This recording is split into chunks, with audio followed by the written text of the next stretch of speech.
Assalamualaikum warahmatullahi wabarakatuh. Kami dari kelompok 1 Budaya Alam Minangkabau akan mempresentasikan materi aktualisasi ajaran adat Basandi Sarak Basandi Kitabullah dalam kehidupan masyarakat Minangkabau. Sebelum presentasi dimulai, alangkah lebih baiknya kita perkenalan dulu anggota kelompok 1 terlebih dahulu.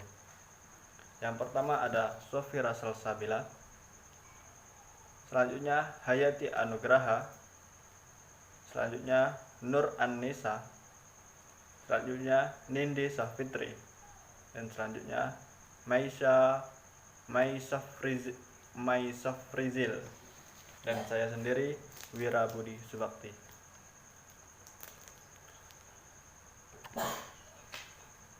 Langsung saja ke presentasi pertama yang akan disampaikan oleh Nindi Safitri yang akan menjelaskan tentang hubungan adat dan agama. Selanjutnya, nilai-nilai luhur adat dalam kehidupan masyarakat Minangkabau. Dipersilahkan. Baiklah, pertama akan dibahas tentang hubungan adat dan agama. Adapun yang dimaksud dengan nilai-nilai sehubungan dengan adat Minangkabau ialah hal-hal yang penting atau berguna sehingga dijadikan panutan dan pedoman yang amat dihargai, dijunjung tinggi, dan dipelihara dalam kehidupan sehari-hari sebagai orang Minang. Nilai-nilai tersebut menjadi landasan alur dan pedoman dalam melaksanakan berbagai aktivitas hidup. Selanjutnya yaitu nilai-nilai luhur adat dalam kehidupan masyarakat Minangkabau. Yang pertama tentang pemimpin dan kepemimpinan. Masyarakat Minang terkenal dengan masyarakat yang egaliter, yaitu menjunjung nilai-nilai kesetaraan antar sesama warga masyarakat, berbeda dengan budaya Jawa yang terkenal dengan feodalismenya. Seorang pemimpin itu adalah ibarat sebatang pohon besar dan rindang yang ditopang dengan urat yang kuat, batangnya berdiri kokoh, daunnya rindang sehingga dapat dijadikan sebagai tempat berlindung. Maksudnya di sini yaitu seorang pemimpin atau penghulu harus memiliki kewibawaan serta kepribadian yang kuat sehingga disegani oleh masyarakat atau anak kemenakan baik di waktu senang maupun di waktu susah.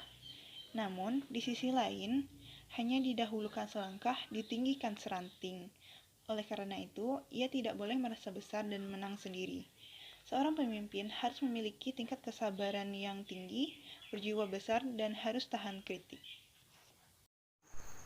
Terima kasih kita ucapkan kepada Nindi Safitri yang telah menjelaskan hubungan adat dan agama, kemudian nilai-nilai luhur adat dalam kehidupan masyarakat Minangkabau. Selanjutnya tentang perkawinan dan tentang budi pekerti masyarakat Minangkabau akan dijelaskan ataupun disampaikan oleh Saudari Hayati Anugraha. Kepada beliau dipersilahkan. Baiklah, terima kasih kepada moderator. Saya Hayati Anugrah akan melanjutkan materi tentang perkawinan. Perkawinan atau pernikahan adalah jalan menuju kehidupan rumah tangga.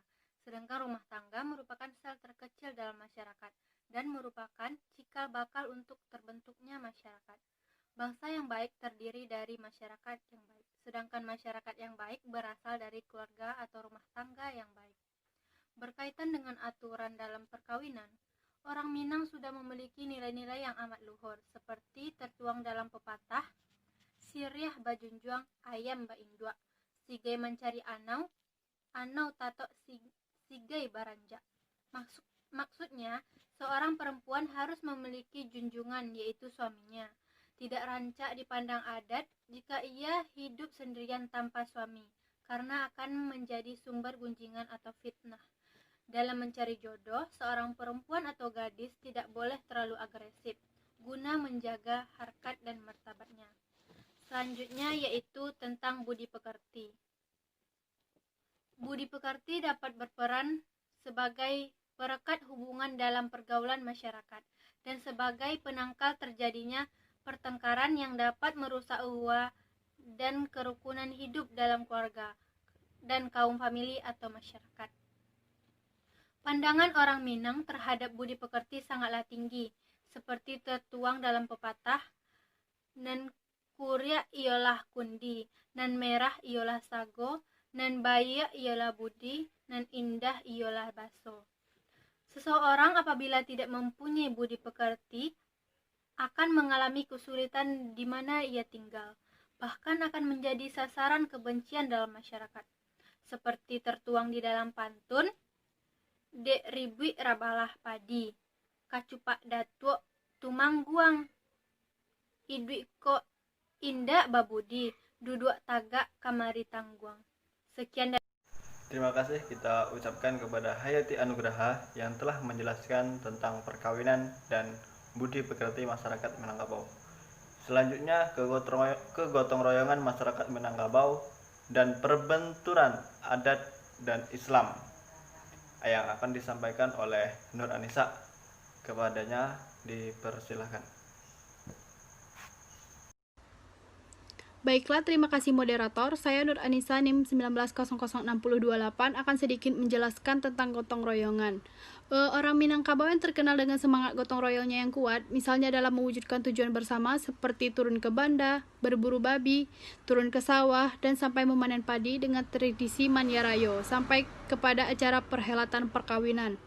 Selanjutnya ada pun pembenturan adat dan Islam. Pembenturan yang berarti antara Minangkabau dengan Islam terjadi di bidang sosial, khususnya yang menyangkut sistem keperbakatan yang menentukan bentuk perkawinan, kediaman, dan pergaulan. Dalam sistem keperbakatan adat Minangkabau yang bersifat matrilineal menurut garis ibu, sedangkan bersifat patrilineal menurut garis bapak. Sekian materi dari saya kembalikan ke moderator. Terima kasih. Terima kasih Nur Anissa yang telah menjelaskan kegotong royongan dan perbenturan adat dan Islam. Selanjutnya falsafah adat Basandi Sarak Basandi Kitabullah yang akan disampaikan oleh Mai Safrizil. Kepada beliau dipersilahkan. Terima kasih moderator. Baiklah, saya akan menanyakan materinya tentang falsafah adat Basandi Sarak Basandi Kitabullah. Pada dasarnya, secara umum syariat Islam atau ajaran Islam meliputi akhlak mulia. Hal itu utamima maka arimal akhlak, yang artinya sesungguhnya saya diutus hanya untuk menyempurnakan akhlak mulia. Saya kembalikan kepada moderator. Terima kasih Mai Safrizil yang telah menjelaskan falsafah adat Basandi Sarak Basandi Kitabullah. Selanjutnya penerapan ABS SBK dalam kehidupan masyarakat Minangkabau dan upaya penerapan nilai-nilai adat Basandi Sarak Basandi Kitabullah yang akan dijelaskan oleh Sofira Salsabila. Kepada beliau dipersilahkan. Baiklah, saya Sofira Salsabila akan melanjutkan materi selanjutnya, yaitu tentang penerapan adat Basandi Sarak Basandi Kitabullah dalam kehidupan sehari-hari. Yang pertama itu ada implementasi, yang kedua syarat mangato, yang ketiga ada semangat juang, dan yang keempat adalah peranan pemuda. Kita lanjut ke upaya penerapan nilai-nilai adat Basandi Sarak Basandi Kitabullah. Pembekalan para pelaku utama adat Basandi Sarak Basandi Kitabullah adalah suatu keharusan yang tidak boleh ditunda-tunda. Pembekalan yang dimaksud dapat dilakukan melalui pendidikan informal, yaitu melalui interaksi aktif antara yang tua dengan yang muda. Misalnya nasihat petua dalam bentuk patata petiti di forum-forum palanta, surau atau acara barale, dan kesenian seperti sandiwara atau tonil dalam alit nagari. Bisa juga melalui pendidikan formal dalam bentuk pelatihan, nasihat, atau penataan secara terstruktur. Terima kasih Sofira Salsabila yang telah menjelaskan penerapan ABS SBK dalam kehidupan sehari-hari dan kemudian upaya penerapan nilai-nilai ABS SBK. Dan terima kasih juga kepada teman-teman yang telah menjelaskan materi aktualisasi ajaran adat Basandi Sarak Basandi Kitabullah dalam kehidupan masyarakat Minangkabau. Jadi dapat kita ambil kesimpulan adat Basandi Sarak Basandi Kitabullah yang sangat filosofis itu dapat dikatakan adat Minangkabau yang bersendikan syariat Islam yang berdasarkan kepada Al-Quran dan As-Sunnah. Karena itu, bila kita coba membangun karakter para pemuda memakai adat Minangkabau, tentu akan pernah lepas dari sarak mangatau adat memakai, yaitu apa-apa yang dikatakan oleh Allah yang tertuang di dalam Al-Quran dan As-Sunnah sebagai dasar dari sarak dipakaikan oleh adat Minangkabau dalam kehidupan sehari-hari di tengah masyarakat, terutama para pemudanya. Maka untuk mengimplementasikan adat Basandi Syarak Basandi Kitabullah dalam membangun karakter pemuda, maka pemuda mesti terlibat dalam kajian terhadap syarak dan mangato, yaitu mengkaji ayat-ayat Al-Quran sebagai sandi dari syarak untuk memberi tuntunan kepada para pemuda dalam bersikap, dalam menampilkan dirinya sebagai pemuda yang berkarakter, baik dalam bicara, dalam makan dan minum, dalam berpakaian, berjalan, bertamu, dan yang lainnya. Juga dalam bermawasan, termasuk juga semangat juang para pemuda Minangkabau. Mungkin inilah presentasi dari kelompok 1 pada mata kuliah Budaya Alam Minangkabau. Apabila kami terdapat kesalahan ataupun kekhilafan dalam penyampaian presentasi kami mohon maaf yang sebesar-besarnya. Kepada Allah kita mohon ampun. Kami dari kelompok 1 dengan mengakhiri, wassalamualaikum warahmatullahi wabarakatuh.